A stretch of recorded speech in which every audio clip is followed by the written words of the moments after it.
Urea దొరకక రైతులు ఎట్లా గోసపడుతున్నారో మన జోర్దార్లో కూడా చూస్తూనే ఉన్నాం. ఆయన కూడా పాపం రైతుల కష్టాలు మాత్రం తీరుతూనే లేవు. అందుకే ఈ ఊరి రైతులు యూరియా కోసానికి పంట చేనులనే ఎట్లా నిరసన చేసిండ్రో చూడుండ్రి. మాకు సరిపడే యూరియా ఇవ్వండి, మాకు సరిపడే యూరియా ఇవ్వండి ముఖ్యమంత్రి గారు, మాకు సరిపడే యూరియా ఇవ్వండి ముఖ్యమంత్రి గారు. ఓ అమ్మో, ఎన్నో తీర్ల నిరసనలు చేసిన వాళ్ళని చూసినాం గానీ వీళ్ళు మాత్రం ఏకంగా మాకు యూరియా సరిపోయినంత ఇయ్యకుంటే ఉరే ఇవ్వనే అంటున్నారు కదా. మీదికెంచి కండ్ల గంతలు కట్టుకొని చేతులను తాళ్లతోని కట్టేసుకొని ఫ్లకార్లు పట్టుకొని నినాదాలు చేసుకుంటా ఈ తీరుగా నిరసన చేసిర్రు వీళ్ళు. షాప్ లో లేని యూరియా యాప్ లో ఎక్కడ ఉంటది ముఖ్యమంత్రి గారు అని ఒగలు. వృద్ధాప్య రైతుల ఫింగర్స్ యాప్ లో వస్తలేవు, యూరియా తీసుకుంటే ఎట్లా ముఖ్యమంత్రి గారు అని ఇంకొగలు. మాకు సరిపడా యూరియా ఇవ్వండి లేకుంటే మాకు ఉరి వేయండి అని ఇంకొగలు. ఇట్లా తీర్ల నినాదాలు రాసి నిరసన దిగిర్రు. ఆదిలాబాద్ జిల్లా ఇచ్చోడ మండలం ముకురకే ఊరి రైతులు నిరసన చేసిర్రు. ఇట్లా మరి వాళ్ళు ఇట్లా ఎందుకు నిరసన చేసిర్రో ఈ అన్న చెప్తున్నాడు. ఇనుండ్రి. యూరియా దొరకక రబ్బీ పంట వేసి ఎన్ని రోజులైంది, మరి మీరు యాప్ల ద్వారా పోయి షాప్ లో కొనమంటున్నారు, మరి ఆన్లైన్ స్మార్ట్ ఫోన్లు లేవు. విన్నారు కదా ఈ అన్న చెప్పిన ముచ్చట. ఈ యాపులు గీపులు ఏం లేకుండా ఇదివరకు యూరియా బస్తాలు రైతులకు ఎట్లిచ్చిర్రో గదే పద్ధతిలో ఇప్పుడు కూడా ఇయ్యాలే. అంతేగాని ఇటువంటి కొత్త కొత్త పద్ధతులు తెచ్చి మా మారుమూల ప్రాంత రైతులను ఇబ్బంది పెట్టవద్దని అనబట్టిండు. ఓ దిక్కు సోయా పంట కొనే దిక్కు లేదు, ఇంకో దిక్కు యూరియా కష్టాలు. పంట వండించేందుకు రైతులు ఇన్ని కష్టాలు పడాలని గరానికి వచ్చిర్రు అక్కడి రైతులు. ఇప్పటికైనా రైతులందరి తిప్పలు చెప్పున తీర్వాలని డిమాండ్ చేసిర్రు అక్కడి రైతన్నలు. కానీ వ్యవసాయ మంత్రి తుమ్మల సారేమో మొన్నట్ల శాసన మండలిలో మాట్లాడుకుంటా అసలు రాష్ట్రంలో యూరియా కొరత లేదన్నాడు. ఈ దాడవకు సంబంధించి కూడా యూరియా కొరత లేదు. మనకు రావాల్సినటువంటి 5,60,000కి ఇప్పుడు 5,70,000 మెట్రిక్ టన్నులు రాష్ట్రంలో ఉంది. కాకపోతే రైతులు ఓపెన్ చేయక ముందే తెల్లారుజామున వెళ్ళి నుంచున్నారు, క్యూలో ఉన్నారు అని అంటే 1-2 సెంటర్లో జరుగుతుంది. 12,000 సెంటర్లో డీలర్స్ దగ్గర కానీ ప్యాక్స్ దగ్గర కానీ రైతులు యూరియా కొనుగోలు వెసులుబాటు ఉంది. కలెక్టర్లు ఎంత అడిగితే అంత మార్కెట్ ద్వారా యూరియా ఈ రాష్ట్ర రైతాంగానికి సప్లై చేయడానికి రాష్ట్ర ప్రభుత్వం సిద్ధంగా ఉంది. ఈ రోజు కూడా ఇంకా 2 లక్షల టన్నులు బఫర్ స్టాకు ఈ రాష్ట్రంలో మార్కెట్ దగ్గర ఉంది అధ్యక్ష. కాబట్టి ఎక్కడో 15,000-20,000 సెంటర్లలో 2-3 సెంటర్లలో రైతులు ఆదుర్దాపడో లేకపోతే కావాలనో షాప్ ఓపెన్ చేయకముందే వెళ్ళి క్యూలో నుంచుంటే దాన్ని రాజకీయం చేసి పబ్బం గడుపుకోవాలంటే అది సాధ్యం కాదు. సాక్షాత్తు వ్యవసాయ మంత్రి ఏమో రాష్ట్రంలో సరిపోయినంత యూరియా ఉన్నది, 1-2 జాగాల రైతుల షాపులు తీయక ముందే పోయి ఇబ్బంది పడుతున్నారని చెప్పిండు. మరిగా మోక మీదనేమో రైతులు గిట్లా అంటున్నారు. మరి దీంట్లో ఎవరు అబద్ధం చెప్తున్నారో ఏందో సర్కార్ ఆఫీసర్లే తేల్చాలిగా. మాకు సరిపడే యూరియా ఇవ్వండి, మాకు సరిపడే యూరియా ఇవ్వండి ముఖ్యమంత్రి గారు, మాకు సరిపడే యూరియా ఇవ్వండి ముఖ్యమంత్రి గారు. కార్ పార్టీ అధికారంలోకి రాకుంటే మళ్ళా నీళ్ళ కరువొత్తదని తెలంగాణ మాజీ సీఎం కేసీఆర్ సార్ ఏమంటున్నాడో గాని అన్నట్టే అవుతున్నదొల్లా. వానాకాలంలో వానలు చక్కగా పడక పంటలకు నీళ్లు లేక రైతన్నలు అరిగోసలు పడ్డారు. ఇక సారు చెప్పినట్టే వరంగల్ దిక్కు మహిళక్కలు బిందెలు పట్టుకొని రోడ్లెక్కే కాడికొచ్చింది. నీళ్ళేండ్రు సార్లు అని ఆఫీసుల ముంగట ధర్నాలు చేసే కాడికొచ్చింది కథ. చూడుండ్రి వాళ్ళ బాధలు ఎట్లున్నాయో.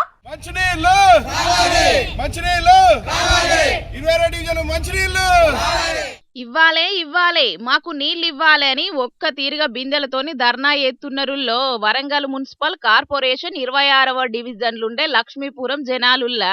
ఇలా డివిజన్ కు మిషన్ భగీరథ నీళ్లు అత్తలేవట.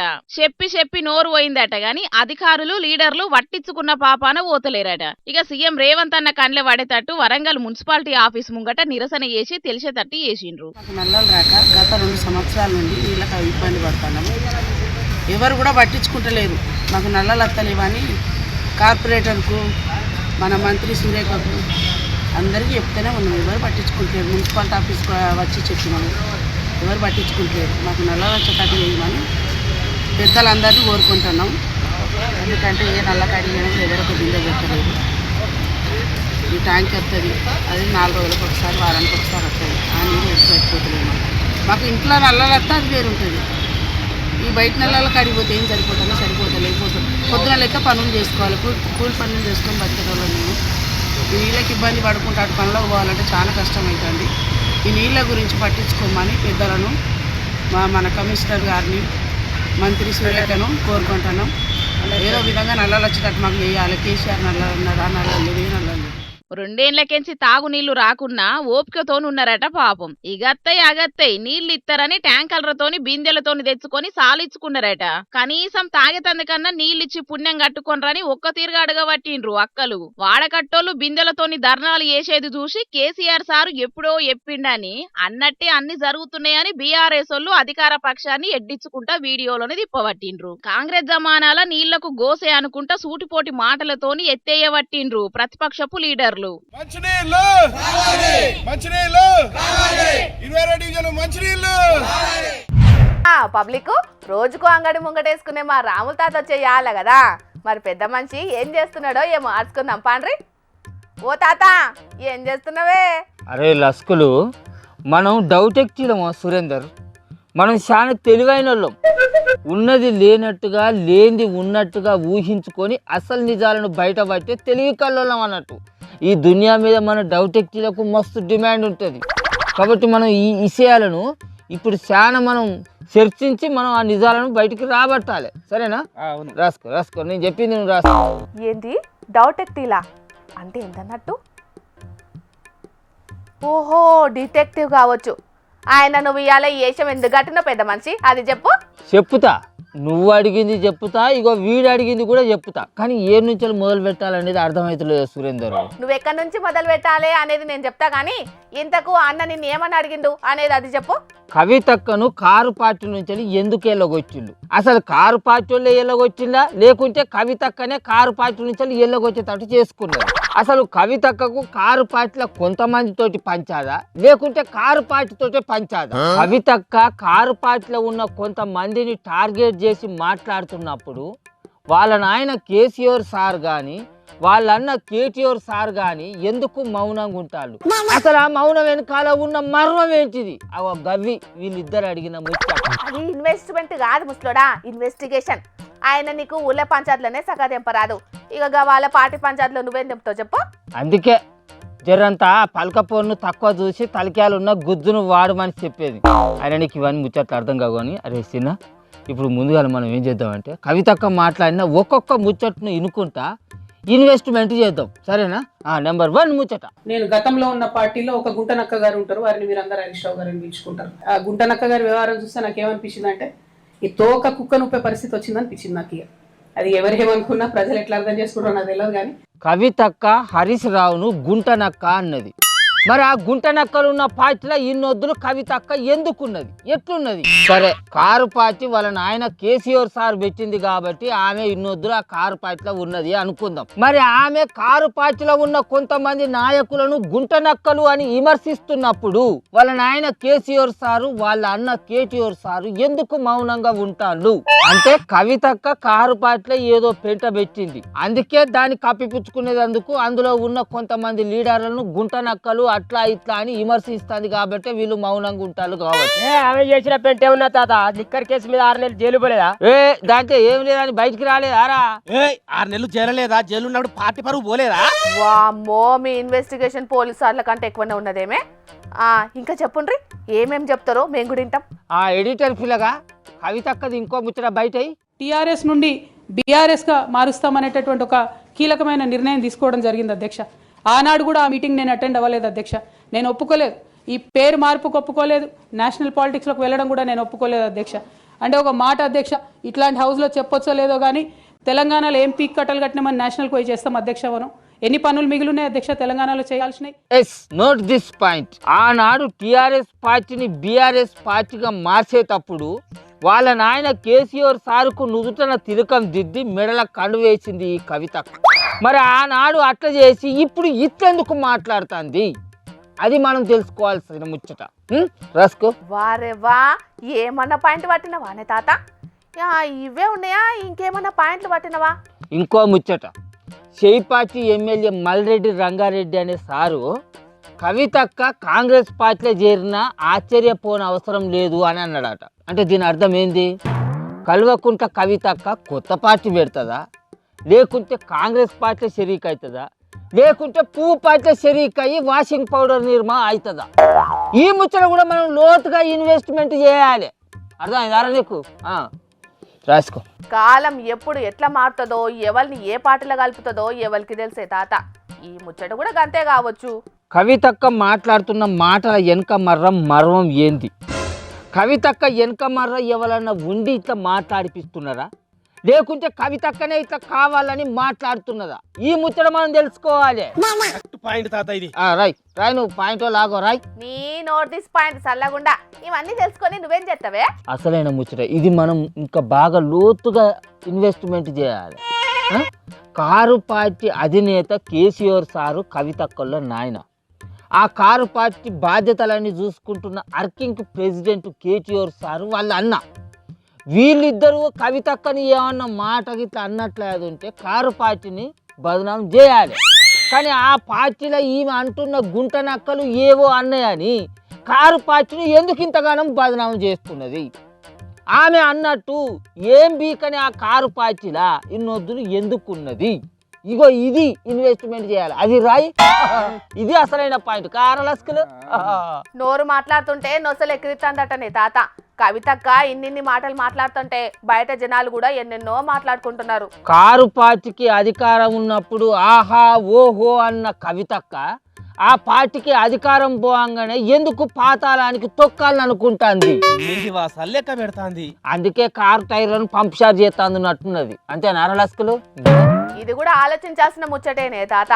అధికారం ఉన్నప్పుడు మా నాయన గొప్ప, మా కారు పార్టీ గొప్ప అని చెప్పి ఎవరో ఎల్విత్తలేరని ఆమె ఆత్మగౌరవం కోసానికి ఇప్పుడు కారు పార్టీని పలసన చేసి ఆమె కొత్త పార్టీ పెట్టాలనుకుంటే జనాలకి అర్థం కాదనుకుంటుందా ఎట్లా?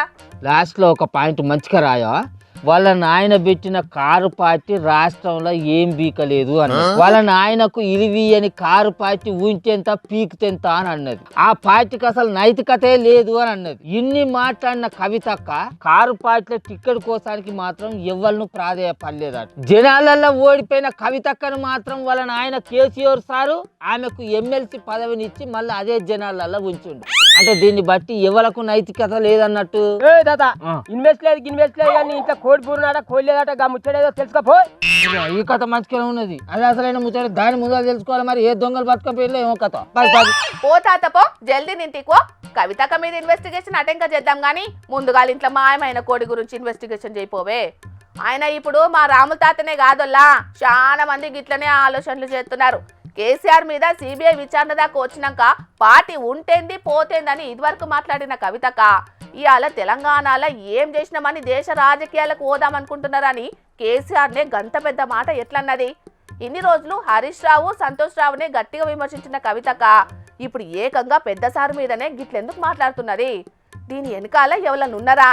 లేకుంటే సొంతంగా పార్టీ పెట్టాలంటే కేసీఆర్ని తిడితేనే పని అవుతుందని అనుకుంటున్నదా ఏందని బగ్గనే ఆలోచనలు చేస్తున్నారు. ఆహా ఏమి రుచి అనరామై మరచి రోజు తిన్నా మరి మోజే తీరనిది తాజా కూరలలో రాజా ఎవరండి ఇంకా చెప్పాలా వంకాయేనండి. వార్తలు చెప్పు మీనాచి అంటే పాటలు పాడుతుంది ఏందమ్మా అని పరేషాన్ కాకుండా ఇది వంకాయ వార్తే.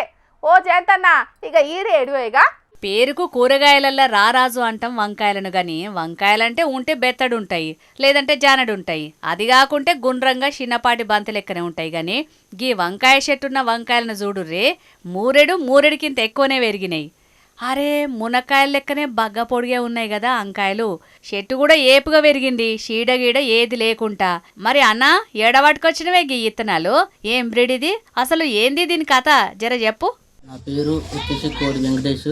ఈ వంకాయ విత్తనం అనేది నేను మా అక్క వాళ్ళ ఊరికి వెళ్ళినప్పుడు ఈ విత్తనం అనేది చూసిన. చాలా పొడుగుండడం వల్ల ఎందుకో దాన్ని విత్తనం అనేది మన ఊళ్ళో పెట్టాలన్న ఆశ కొద్దీ ఒక ఎండిపోయిన వంకాయ విత్తనం తీసుకొచ్చి నాటేశాను.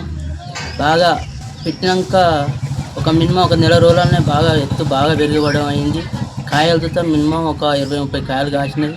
వీటిని చూస్తా అంటే అద్భుతంగా అనిపిస్తుంది.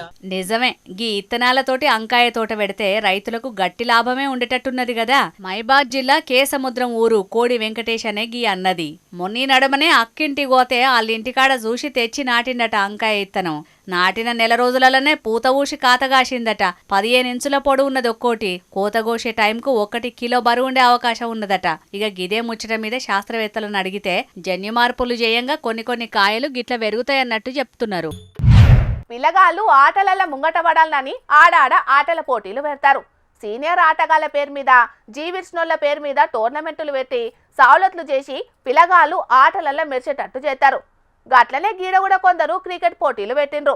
మరి ఆ పోటీలు దేనికోసం నడిచినాయి, ఎట్లా సాగినాయో వార్తలకు పోయి చూద్దాం పాండ్రి.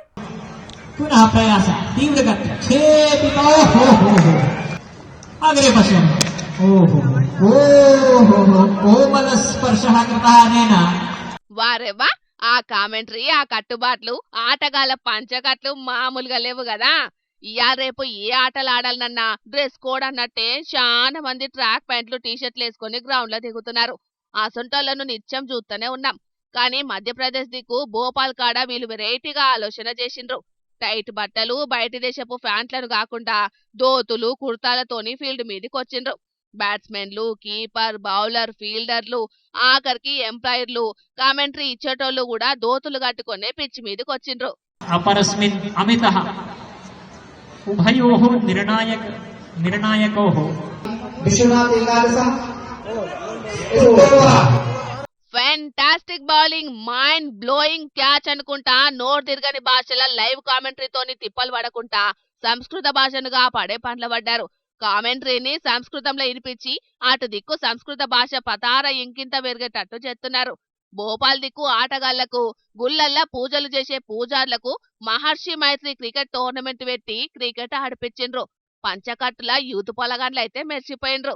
మన సంస్కృతి సాంప్రదాయాల ఇల్వ దునియాకు తెలవాలని ఇట్లా చేసిండ్రట. ఇక ఇచ్చంత్రాల మ్యాచ్లను చూసేటందుకు అటు దిక్కోళ్ళు గ్రౌండ్లకు లైన్లు కట్టిండ్రు. సంస్కృతి సాంప్రదాయాల పేరు మీద ఆ కట్టె చెప్పులు వేసుకోలేదు నయ్యం. ఊరకలేక ఎంత తిప్పలు పడాల్సి వచ్చినో ఏమో పోన్రి. సంస్కృత భాషను ఆప్షనల్ భాషగా పెట్టుకున్న ఈ జమానాల ఇంకా భాష కోసం, కట్టుబాట్ల కోసం తాపత్రయపడుతున్నారంటే వీళ్ళని ఎంత తారీఫ్ చేసినా తక్కువే పోన్రి.